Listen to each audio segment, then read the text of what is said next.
രാത്രിയിൽ അവൾ വീണ്ടും കാവ് സ്വപ്നം കണ്ടു. പക്ഷേ ഇപ്രാവശ്യം കൂടെയുള്ള ചെറുപ്പക്കാരൻ്റെ മുഖം കണ്ട് അവൾ ഉറക്കത്തിൽ നിന്നും ഞെട്ടി ഉണർന്നു. ആദിയേട്ടൻ. അവളുടെ നെറ്റിത്തടത്തിൽ വിയർപ്പ് പൊടിഞ്ഞു. അവൾക്ക് വല്ലാത്ത പരവേശം തോന്നി. അവൾ മേശയുടെ മുകളിൽ വെച്ചിരുന്ന വെള്ളമെടുത്ത് കുടിച്ചു. എൻ്റെ കൃഷ്ണ ഭഗവാനെ, അത് ആദിയേട്ടനായിരുന്നു. നന്ദുവിന് അവളുടെ ഉറക്കം നഷ്ടപ്പെട്ടു. അവൾ വാതിൽ തുറന്ന് ബാൽക്കണിയിലേക്ക് പോയി പുറത്തേക്ക് നോക്കി നിന്നു. ചുറ്റും കൂറ്റാക്കൂരിരുട്ട്. അവൾ കാവിൻ്റെ ഭാഗത്തേക്ക് നോക്കി. പെട്ടെന്ന് ഒരു പട്ടി ഓരിടുന്ന ശബ്ദം കേട്ട് കൂടെ എന്തോ വീഴുന്ന ശബ്ദവും. കൊച്ചിൻ്റെ റിലേ കട്ടായെന്ന് തോന്നുന്നു. പേടി ഒട്ടുമില്ലാത്തതുകൊണ്ട് നന്ദു ഓടി റൂമിലെത്തി പുതപ്പ് തലവഴി മൂടിക്കിടന്നു. സ്വപ്നത്തിൻ്റെ ആഫ്റ്റർ എഫക്റ്റ് കൊണ്ടോ എന്തോ പിന്നീടുള്ള ദിവസങ്ങൾ നന്ദു ആദിയെ കാണുമ്പോൾ ഒഴിഞ്ഞു മാറി നടന്നു. ആദ്യ പക്ഷേ ഇതൊന്നും അറിയുന്ന കൂടി ഉണ്ടായിരുന്നില്ല. ഒരു മാസം കഴിഞ്ഞപ്പോഴേക്കും നന്ദു ശരിക്കും ഒരു നാട്ടിൻ പുറത്തുകാരി പെണ്ണായി മാറിയിരുന്നു. അവളുടെ വസ്ത്രധാരണവും രീതികളും എല്ലാം മാറി. ജീൻസും ടോപ്പും ധരിച്ചിരുന്ന നന്ദു ഇപ്പം രാവിലെ കുളിച്ച് ധാവണിയൊക്കെ ഉടുത്ത് മുടിക്കുളിർ പിന്നൽ കെട്ടി മാലയും കമ്മലും വളകളും പാദസരവും എല്ലാം ഇട്ട് നാടൻ പെണ്ണായി മാറി. എല്ലാത്തിലും എടുത്തു ചാടി പ്രതികരിച്ചു കൊണ്ടിരുന്ന നന്ദുവിൻ്റെ സ്വഭാവത്തിൽ പോലും മാറ്റം വന്നു. ജിത്തുവിൻ്റെ കണ്ണ് എപ്പോഴും നന്ദുവിൽ തന്നെയായിരുന്നു. അവളുമായി അടുത്തിടപഴകാൻ അവൻ ശ്രമിച്ചുകൊണ്ടിരുന്നു. ഒരു ദിവസം നന്ദു അച്ഛനെയും അമ്മയെയും ഫോൺ വിളിച്ചപ്പോൾ അവർ 2 ദിവസം കഴിഞ്ഞ് നാട്ടിലെത്തുമെന്ന് അറിയിച്ചു. നന്ദു ഇക്കാര്യം തറവാട്ടിലെ എല്ലാവരോടും പറഞ്ഞു. അത് കേട്ട് എല്ലാവരും വളരെ സന്തോഷിച്ചു. സീതയും സുരേഷും തറവാടിൻ്റെ മുറ്റത്ത് വന്നിറങ്ങി. കാറിൽ നിന്നിറങ്ങി അവരെ നന്ദു ഓടിച്ചെന്ന് കെട്ടിപ്പിടിച്ചു. അമ്മേ, അച്ഛാ, യാത്രയ്ക്ക് സുഖമായിരുന്നു. ആ നിമിഷം അവൾ വീണ്ടും അവരുടെ കുഞ്ഞുവാവയായി മാറി. സീത തൻ്റെ അച്ഛനമ്മമാരെ കണ്ട് പൊട്ടിക്കരഞ്ഞ് അവരെ കെട്ടിപ്പിടിച്ചു. സീത അച്ഛൻ്റെ കാൽക്കൽ വീണിട്ട് പറഞ്ഞു, എന്നോട് ക്ഷമിക്കില്ലേ അച്ഛ? അദ്ദേഹം അവളെ എഴുന്നേൽപ്പിച്ച് പറഞ്ഞു, ഞാനതൊക്കെ എന്നേ മറന്നു മോളെ. നീ ഇപ്പോഴെങ്കിലും ഞങ്ങളെക്കുറിച്ച് ഓർത്തല്ലോ. ദേവകിയുടെ കണ്ണുകളും നിറഞ്ഞൊഴുകി. അകത്തേക്ക് കയറാൻ മടിച്ചു നിന്ന സുരേഷിനെ ശങ്കർ അകത്തേക്ക് വിളിച്ചു. മഹാദേവൻ സുരേഷിനോട് പറഞ്ഞു, മോൻ ഞങ്ങളോട് ക്ഷമിക്കണം. മോനെയും കുടുംബത്തെയും ഞങ്ങൾ കുറേ ഉപദ്രവിച്ചിട്ടുണ്ട്. നടന്നതിനെക്കുറിച്ചൊന്നും പറഞ്ഞിട്ടിനി കാര്യമില്ലല്ലോ. എനിക്കെൻ്റെ കുടുംബത്തെ നഷ്ടമായി. അതിനെക്കുറിച്ചെല്ലാം നമുക്ക് സമയം പോലെ സംസാരിക്കാം. നിങ്ങളിപ്പോൾ അകത്തേക്ക് കയറൂ. ദേവിക്ക് വിഷയം മാറ്റാൻ ശ്രമിച്ചു. സീതയുടെയും സുരേഷിൻ്റെയും വരവ് എല്ലാവർക്കും സന്തോഷമായി. അബിയുടെ റൂം സുരേഷിനും സീതക്കുമായി നൽകി. അബി ഇപ്പോൾ നന്ദുവിൻ്റെ കൂടെയാണ് കിടക്കുന്നത്. 1 മാസത്തെ ലീവാണ് സുരേഷിന് വന്നിരിക്കുന്നത്. അത് കഴിയുമ്പോൾ തിരിച്ചു പോകും. ദിവസങ്ങൾ കടന്നു പോകവേ സുരേഷിന് എല്ലാവരോടും അടുപ്പമായി. ഒരു ദിവസം സുരേഷ് ശങ്കറിനോടും വാസുദേവനോടും സംസാരിച്ചുകൊണ്ടിരിക്കുമ്പോഴാണ് സുരേഷ് ചോദിച്ചത്, ഞങ്ങൾ ഇവിടെ നിന്ന് പോയി കഴിഞ്ഞ് എൻ്റെ കുടുംബത്തിന് എന്താണ് സംഭവിച്ചത്? പത്മ ഇങ്ങനെ ഗിരീഷങ്ങളുടെ ഭാര്യയായി. നിങ്ങളന്ന് ഒളിച്ചോടിയ വിവരം അറിഞ്ഞല്ല ഞങ്ങളെല്ലാവരും തകർന്നു പോയിരുന്നു. വീട്ടുകാരുടെയും നാട്ടുകാരുടെയും മുമ്പിൽ വലിയ നാണക്കേടായി. കല്യാണം മുടങ്ങിയതിൽ ഗിരീഷനും അനിയനും കുറേ പ്രശ്നമുണ്ടാക്കി. സഹിക്കവയ്യാതായപ്പോൾ ഞങ്ങളും തിരിച്ചു പ്രതികരിച്ചു. അവസാനം കയ്യാങ്കളിയായി മാറി. സുരേഷിനോട് ഗിരീഷന് നല്ല പകയുണ്ടായിരുന്നു. അത് മുഴുവൻ അയാൾ തീർത്തത് തൻ്റെ കുടുംബത്തിൻ്റെ നേർക്കാണ്. പത്മയെ അവൻ പിടിച്ചുകൊണ്ട് പോയി ബലമായി കല്യാണം കഴിച്ചു. തൻ്റെ അച്ഛനെയും അമ്മയെയും നാടുകടത്തി. ഞങ്ങൾക്കും സുരേഷിനോട് ദേഷ്യമുണ്ടായിരുന്നു. പക്ഷേ ഗിരീഷൻ ചെയ്ത ക്രൂരതകൾ വലുതായിരുന്നു. കുറച്ചു നാൾക്ക് ശേഷം അച്ഛന് പശ്ചാത്താപം തോന്നി തുടങ്ങി. ഞങ്ങൾ സുരേഷിൻ്റെ അച്ഛനെയും അമ്മയെയും തിരഞ്ഞ് വർഷങ്ങളോളം നടന്നു. അവസാനം 2 വർഷങ്ങൾക്ക് മുൻപ് തൃശ്ശൂരിലുള്ളൊരു അനാഥാലയത്തിൽ വെച്ച് സുരേഷിൻ്റെ അമ്മയെ കണ്ടു. സുരേഷിൻ്റെ അച്ഛൻ നിങ്ങൾ പോയതിൻ്റെ 2-3 മാസം കഴിഞ്ഞപ്പോൾ തന്നെ മരിച്ചിരുന്നു. ഹാർട്ട് അറ്റാക്ക് ആയിരുന്നു. പിന്നീട് ഞങ്ങൾ ആ അമ്മയെ കാണാൻ ഇടയ്ക്കിടയ്ക്ക് പോകുമായിരുന്നു. അവർക്ക് വേണ്ടുന്ന എല്ലാ കാര്യങ്ങളും ഞങ്ങൾ തന്നെയാണ് ചെയ്തു കൊടുത്തത്. 6 മാസം മുന്നെയാണ് അമ്മ മരിച്ചത്. സുരേഷിൻ്റെ കണ്ണുകൾ ഇതെല്ലാം കേട്ട് നിറഞ്ഞൊഴുകി. ഞാനെന്തൊരു ദുഷ്ടനാണ്. വയസ്സാൻ കാലത്ത് അവരെ സംരക്ഷിക്കേണ്ട ഞാൻ അവരെക്കുറിച്ച് അന്വേഷിച്ച കൂടിയില്ല. ഞാൻ കാരണം എൻ്റെ കുടുംബം മുഴുവൻ നശിച്ചു. നിങ്ങളന്ന് ഇവിടുന്ന് പോയതിനു ശേഷം എന്താണ് സംഭവിച്ചത്? സുരേഷ് പതിയെ പറഞ്ഞു തുടങ്ങി. ഞങ്ങളന്ന് ഇവിടെ നിന്ന് നേരെ പോയത് ഡൽഹിയിൽ എൻ്റെ കൂട്ടുകാരൻ്റെ അടുത്തേക്കാണ്. രമേശ്. അവൻ അവിടെ വർക്ക് ചെയ്തുകൊണ്ടിരിക്കുവാണ്. അവൻ്റെ സഹായത്തോടെ ഒരു വീട് തരപ്പെടുത്തി. എൻ്റെ പഠനം കഴിഞ്ഞെങ്കിലും ഞാൻ പ്രാക്ടീസ് ചെയ്ത് തുടങ്ങിയിട്ടുണ്ടായിരുന്നില്ല. ആദ്യമെല്ലാം അവൻ ഞങ്ങളെ സാമ്പത്തികമായി സഹായിച്ചു. പിന്നെ അവിടെയുള്ളൊരു ചെറിയ ഹോസ്പിറ്റൽ പോയി തുടങ്ങി. തുച്ഛമായ ശമ്പളമായിരുന്നു കിട്ടിക്കൊണ്ടിരുന്നത്. എന്നെ സഹായിക്കാനായി ചെയ്ത വീടിനടുത്തുള്ള കുട്ടികൾക്ക് ഡാൻസ് ക്ലാസ് എടുത്തുകൊണ്ടിരുന്നു. അന്നൊക്കെ ജീവിതം കെട്ടിപ്പടുക്കാൻ ഒരുതരം വാശിയായിരുന്നു. വീട്ടുകാരെക്കുറിച്ച് അന്വേഷിക്കാൻ ഞാൻ മനഃപൂർവ്വം മറന്നു. ഞാൻ വർക്ക് ചെയ്തുകൊണ്ടിരുന്ന ഹോസ്പിറ്റലുള്ള സഹപ്രവർത്തകൻ്റെ സഹായത്തോടെ അമേരിക്കയിലെ ഒരു ഹോസ്പിറ്റൽ ജോലി ഓഫർ വന്നു. ആദ്യം ഞാൻ ഒറ്റക്കാണ് പോയത്. സീതയെ ഡൽഹിയിൽ തന്നെയുള്ള ഒരു ഹോസ്റ്റൽ താമസിപ്പിച്ചു. 1-2 വർഷങ്ങൾക്ക് ശേഷം അവളെയും അങ്ങോട്ട് കൊണ്ടുപോയി.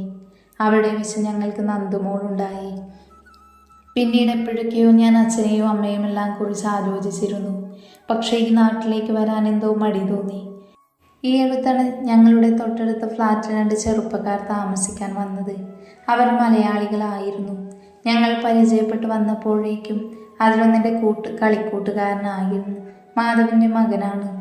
മാധവൻ വഴിയാണ് ഞാൻ അറിഞ്ഞത് പത്മ ഗിരീഷന് വിവാഹം കഴിച്ച കാര്യം. എൻ്റെ അച്ഛനും അമ്മയും എവിടെയാണെന്ന് അറിയില്ലെന്ന് അവൻ പറഞ്ഞു. മനസ്സിൽ ഇങ്ങോട്ട് വരണമെന്ന് ആലോചിച്ചുകൊണ്ടിരിക്കുമ്പോഴാണ് മഹാദേവൻ അച്ഛൻ സുഖമില്ലെന്ന് പറഞ്ഞു വിളിച്ചത്. മാധവൻ്റെ മകൻ അരുണും നമ്മുടെ ആദിമോനും കൂട്ടുകാരാ. അവൻ വഴിയാണ് ഞങ്ങൾക്ക് നിങ്ങളുടെ നമ്പർ കിട്ടിയത്. ആ ഗിരീഷൻ്റെ കയ്യിൽ നിനക്ക് പത്മയെങ്കിലും രക്ഷിക്കണം. ഈ കാലത്തിനിടയ്ക്ക് പാപം എന്തൊക്കെ അനുഭവിച്ചു കാണും. അവൻ്റെ പത്തി മടങ്ങാനുള്ള സമയമായെങ്കിൽ അത് നടന്നിരിക്കും സുരേഷ. ഈ സമയത്ത് കൈലാത്ത വീട്ടിൽ ഗിരീഷ് പത്മയെ മുടിക്ക് കുത്തിപ്പിടിച്ചുകൊണ്ട് പറഞ്ഞു, നിന്റെ ചേട്ടൻ സുരേഷ് മംഗലശ്ശേരി തറവാട്ടിൽ വന്നിട്ടുണ്ടെന്നറിഞ്ഞു. നീ പോയി കാണുന്നില്ല നിന്റെ പൊന്നാങ്ങളയെ. നീ അറിഞ്ഞു വെച്ചോ പത്മേ, അവനുള്ള പണി ഞാൻ ഉടനെ കൊടുത്തിരിക്കും. ഗിരീഷൻ റൂമിൽ നിന്ന് പുറത്തേക്ക് ഇറങ്ങിപ്പോയി. പത്മയുടെ കണ്ണുകളിൽ നിന്ന് കണ്ണുനീർ ഒഴുകിക്കൊണ്ടിരുന്നു. ഏട്ടനെ ഒരു നോക്ക് കാണാൻ അവളുടെ ഉള്ളം തുടിച്ചു. മംഗലശ്ശേരി തറവാട്ടിൽ എല്ലാവരും ഒത്തുകൂടിയിരിക്കുന്ന സമയമായിരുന്നു. അപ്പോഴാണ് ശങ്കർ പറഞ്ഞത്, നമ്മുടെ ആദിമോനൊരു കല്യാണാലോചന വന്നിട്ടുണ്ട്. കുട്ടി എൻ്റെ ഫ്രണ്ട് സദാശിവൻ്റെ മോളാണ്. പേര് ദയ. അവളിപ്പോൾ കോളേജ് ലെക്ചറാണ്. ആദിക്ക് അത് കേട്ട് ദേഷ്യം വന്നു. എനിക്കിപ്പോൾ കല്യാണമൊന്നും വേണ്ടച്ചാ. ഞാൻ നിങ്ങളോട് പറഞ്ഞിരുന്നതല്ലേ സമയമാകുമ്പോൾ ഞാൻ പറയാമെന്ന്. ആ കുട്ടി നിന്നെ നേരത്തെ കണ്ടിട്ടുണ്ടടാ. അവർക്ക് ഈ ബന്ധത്തിൽ നല്ല താല്പര്യമുണ്ട്. പിന്നെ ഞാൻ അവർക്ക് വാക്കു കൊടുക്കുകയും ചെയ്തു. ഇനി ഞാൻ എൻ്റെ വാക്കു മാറ്റില്ല. നീ ഞാൻ പറയുന്നത് അനുസരിക്കണം.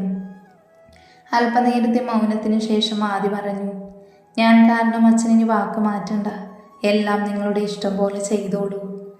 എന്നൊരു കാര്യം ചെയ്യാം. ആദിമോൻ്റെ കല്യാണത്തിൻ്റെ ഒപ്പം തന്നെ നമുക്ക് ജിത്തുവും നന്ദുവും തമ്മിലുള്ള കല്യാണം കൂടി നടത്താം. നന്ദു ഞെട്ടിക്കൊണ്ട് എല്ലാവരെയും നോക്കി. എല്ലാ മുകളിലും സന്തോഷമാണ് അവൾ കണ്ടത്.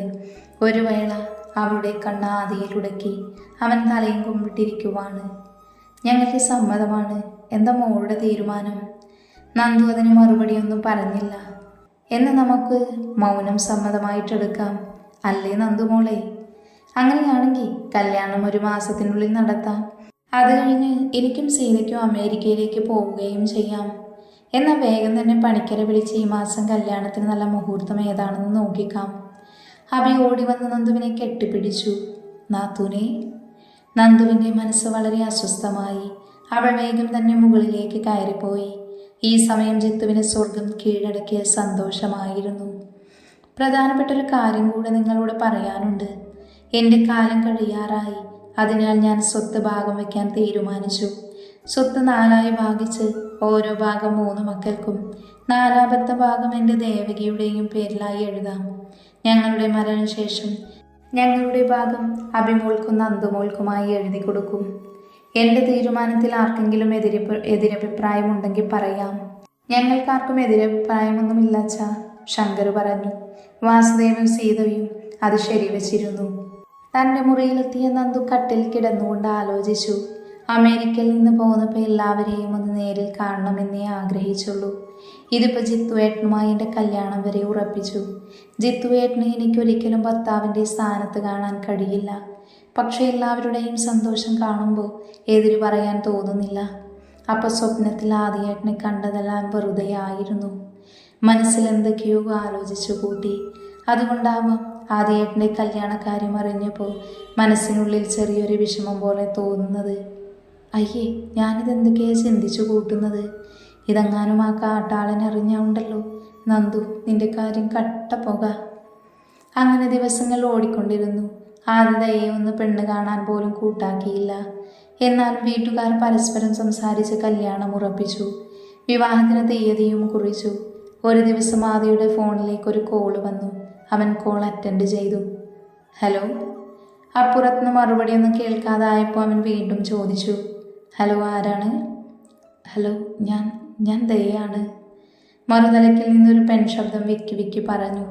ഒരു നിമിഷത്തെ മൗനത്തിനു ശേഷം ആദി ചോദിച്ചു, എന്താണ് വിളിച്ചത്? ഞാൻ വെറുതെ വിളിച്ചതാ.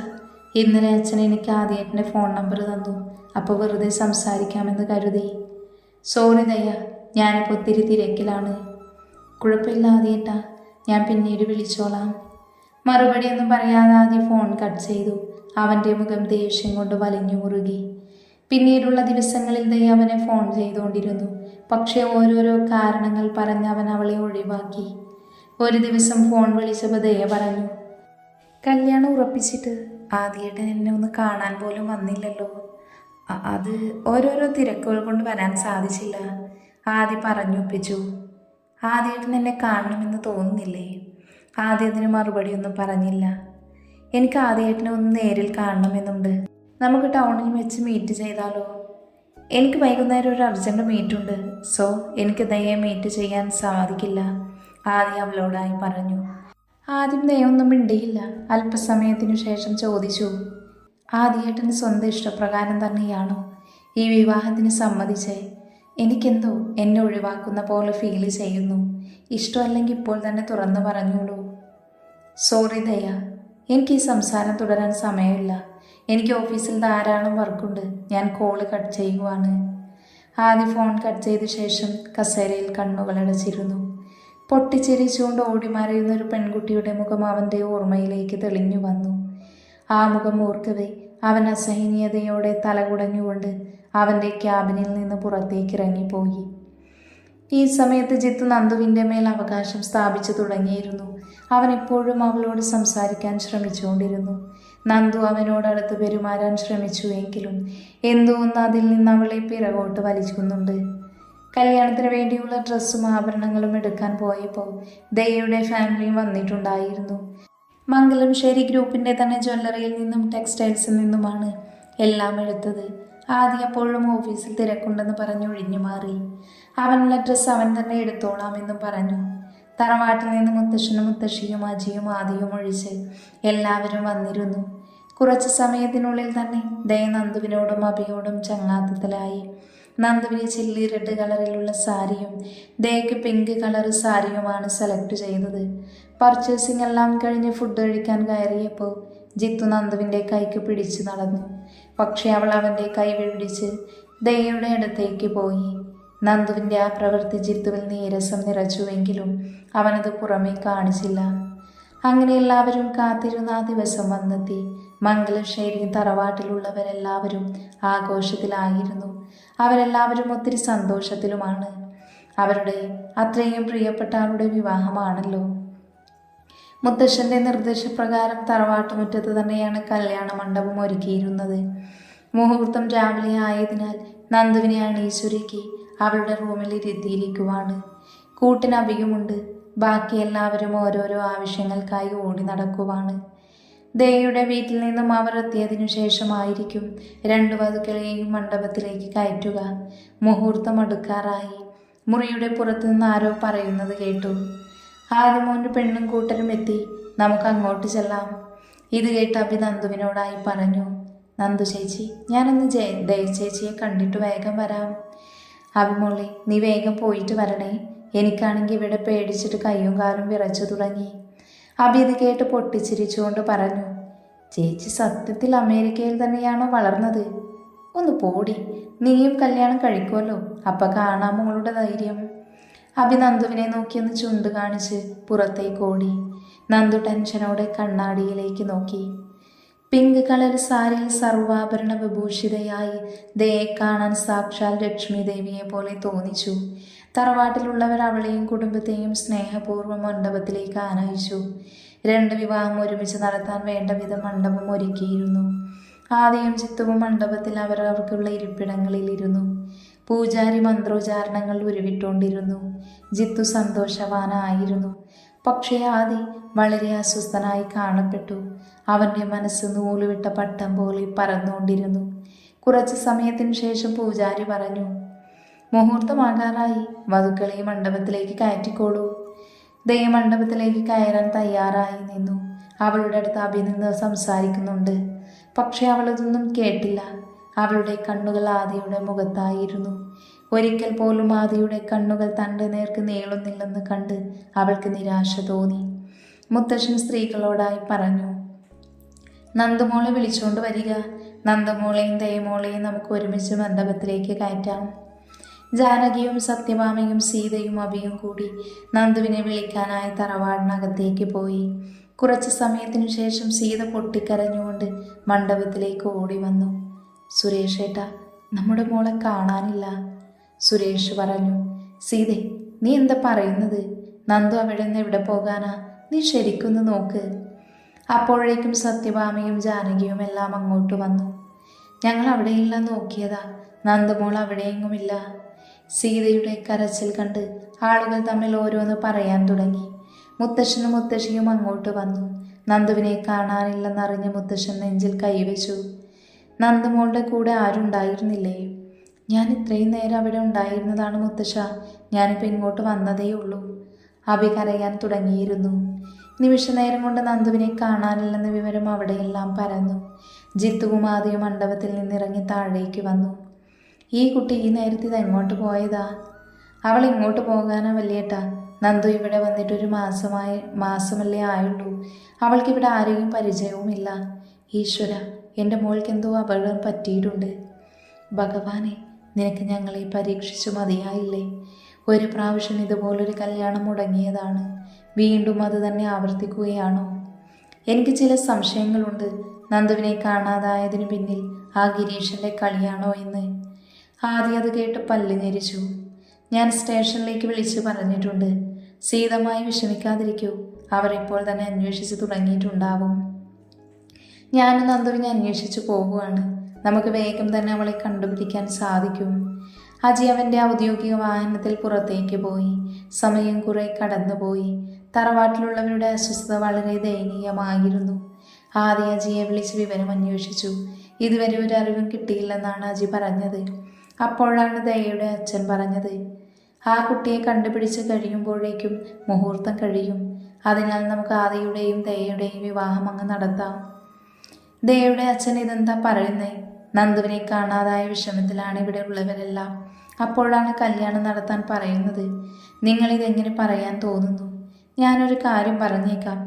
നന്ദുവിനെ കണ്ടുകിട്ടിയാൽ മാത്രമേ ഇന്നിവിടെ വിവാഹം നടക്കുകയുള്ളൂ. അത് സാധിക്കില്ലെങ്കിൽ നിങ്ങൾ മടങ്ങിക്കോളൂ. പിന്നെ പോകുമ്പോൾ മോൾക്ക് പുതിയ ചെറുക്കനെ കൂടി കണ്ടുപിടിച്ചോളണം. ദയയുടെ അച്ഛൻ, ക്ഷമിക്കണം മോനെ, ഞാൻ മുഹൂർത്തം തെറ്റുമല്ലോ എന്നോർത്ത് പറഞ്ഞു പോയതാ. നിങ്ങളുടെ മാനസികാവസ്ഥ കൂടി ഞാൻ മനസ്സിലാക്കണമായിരുന്നു. അതുപോട്ടെ, സാരമില്ല, ശങ്കർ പറഞ്ഞു. ഞാൻ എന്തായാലും നന്ദുവിനെ തിരക്കിറങ്ങുക. അവളെയും കൊണ്ട് ഞാൻ ഇങ്ങോട്ട് തിരിച്ചു വരൂ. കൂടെ വരാൻ തുനിഞ്ഞ ജിത്തുവിനെ ആദ്യം തടഞ്ഞു. നീ ഇവിടെ നിൽക്ക്. ഒന്നാമത് നിന്റെ മാനസികാവസ്ഥ ശരിയല്ല. പിന്നെ മുത്തശ്ശനും മുത്തശ്ശിയും സീതമായും എല്ലാവരും വിഷമിച്ചിരിക്കുക. എല്ലാവരും കൂടി പോയാൽ അവർക്ക് കൂടുതൽ ടെൻഷനാവും. ആദ്യയുടെ കാർ ചീറിപ്പാഞ്ഞുകൊണ്ട് മംഗലശ്ശേരി തറവാടിന് പുറത്തേക്ക് പോയി. നന്ദുവിനെ കാണാതായിട്ട് ഏകദേശം 1.5 മണിക്കൂർ കഴിഞ്ഞിരുന്നു. ആദ്യ പല സ്ഥലങ്ങളിലായി അന്വേഷിച്ചു. അവസാനം തറവാട്ടിലേക്ക് തിരിച്ചു വരാനുള്ള തീരുമാനത്തിലെത്തി നിൽക്കുമ്പോഴാണ് അവൻ്റെ ഫോണിലേക്ക് ഒരു കോള് വന്നത്. ആദിയുടെ ഓഫീസിലെ സ്റ്റാഫായ വിനയായിരുന്നു വിളിച്ചത്. സർ, എൻ്റെ വീടിനടുത്തൊരു പൂട്ടിക്കിടന്ന കമ്പനിയുണ്ട്. കുറച്ചു നേരം മുമ്പ് ആ രുദ്രനും അവൻ്റെ ഗുണ്ടകളും അങ്ങോട്ട് വണ്ടിയിൽ പോകുന്നത് കണ്ടു.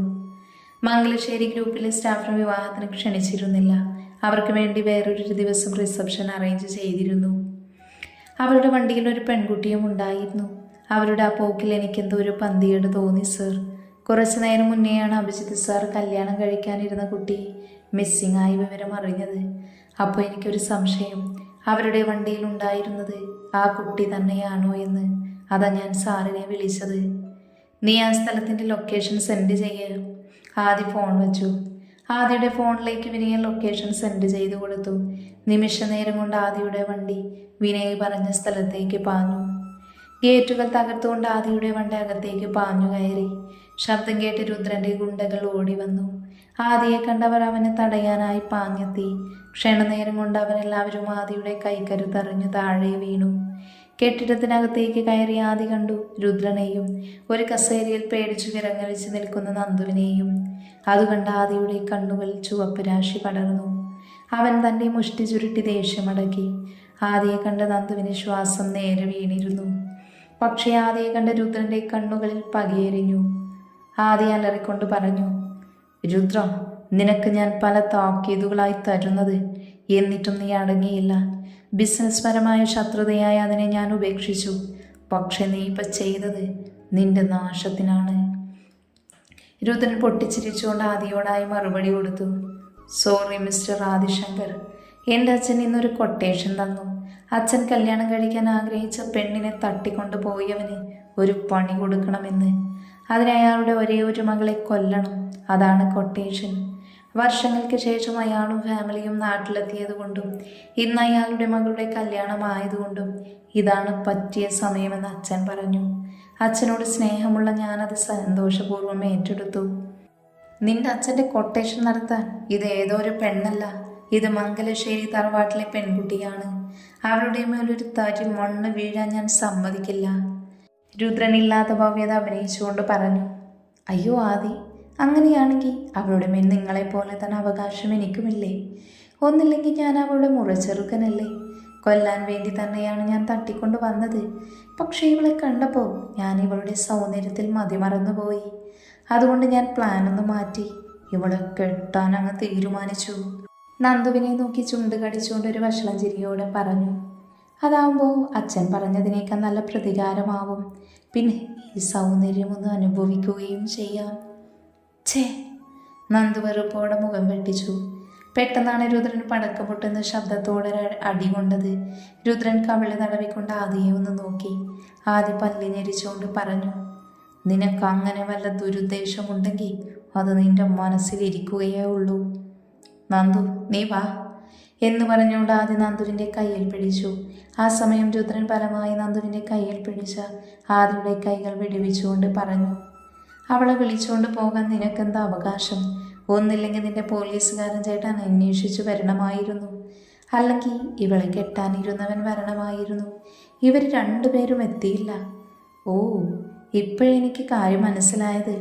ഇവള് നിന്റെ സെറ്റപ്പാണല്ലേ. നിന്റെ അനിയൻ ഇവളെ കെട്ടുകയാണെങ്കിൽ നിനക്കൊരേ സമയം ഇവളെയും മറ്റവളെയും വെച്ചുകൊണ്ടിരിക്കാമല്ലോ. നിന്റെയൊക്കെ ഒരു യോഗമേ. പാവം അനിയൻ അവനൊരു പൊട്ടനായി പോയി. ഇതെല്ലാം കേട്ട ആദിയുടെ സർവ്വ നിയന്ത്രണങ്ങളും തെറ്റി. ആദി രുദ്രൻ്റെ വയറ് നോക്കി ഒറ്റ തൊഴി കൊടുത്തു. രുദ്രൻ വേദന കൊണ്ട് താഴേക്ക് ഇരുന്നു പോയി. ഈ സമയം ആദി തൻ്റെ പോക്കറ്റിൽ കിടന്ന താലിയെടുത്ത് ഞൊടി നേരം കൊണ്ട് നന്ദുവിൻ്റെ കഴുത്തിൽ കെട്ടി. നന്ദുവിന് ഇപ്പം എന്താണ് സംഭവിച്ചത് എന്നൊരു നിമിഷം മനസ്സിലായില്ല. കഴുത്തിൽ കിടക്കുന്ന താലി കണ്ട് അവൾ കണ്ണും വിഴിച്ചുകൊണ്ട് ആദിയെ നോക്കി നിന്നു. ഈ സമയം ആദി രുദ്രനോടായി പറഞ്ഞു, ഇനി എനിക്കിവളെ കൊണ്ടുപോകാമല്ലോ. ഞാനിവളെ താലി കെട്ടി. നന്ദു ഇപ്പം എൻ്റെ ഭാര്യയാണ്. അതുകൊണ്ട് ഇവളുടെ മേൽ ഇപ്പം പൂർണ്ണ അവകാശം എനിക്കാണ്. ഞാനിവളെ കൊണ്ടുപോവുകയാ. നീ ഒന്ന് തടഞ്ഞു നോക്ക്. ആദ്യ നന്ദുവിൻ്റെ കൈകളിൽ പിടിച്ചുകൊണ്ട് പുറത്തേക്കിറങ്ങി. നന്ദു ഒരു മരപ്പാവ കണക്കെ അവനോടൊപ്പം നടന്നു നീങ്ങി.